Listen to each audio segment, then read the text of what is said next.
మా ఇంట్లో వెంకటేశ్వరం బొమ్మోటి సింహద్వారం కేసి చూస్తోంది. ఒక వాస్తు తెలుసున్న పెద్ద మనిషి ఎవడో వచ్చాడు, వాడికి వాస్తు తెలుసు నాకు తెలియదు, లేదా రానిచ్చేవాడు కాదు.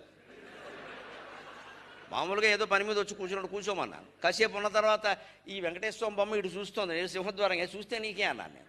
అది విగ్రహం అండి, విగ్రహం ఎటు చూడదా, అది చూస్తోంది, ఎవరో ఇచ్చారు అక్కడ పెట్టాం. అలా చూస్తే లక్ష్మీదేవి అలా బయటికి వెళ్ళిపోతున్నాడు. అబ్బా, అంత మాత్రం చెప్పదు లక్ష్మీదేవి వెళ్ళిపోతే మనం ఎందుకండి ఇక్కడ. విగ్రహం బయట పెడితే ఆ చూపు చూస్తే వెళ్ళిపోతుందిట.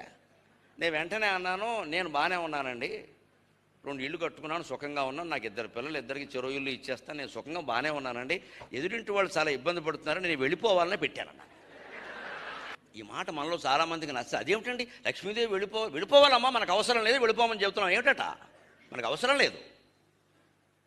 అవసరం లేని డబ్బు వెళ్ళిపోవడమే మంచిది. అవసరం లేని జబ్బు వెళ్ళిపోయినట్టే అవసరం లేని డబ్బు కూడా వెళ్ళిపోవాలి శరీరం నుంచి.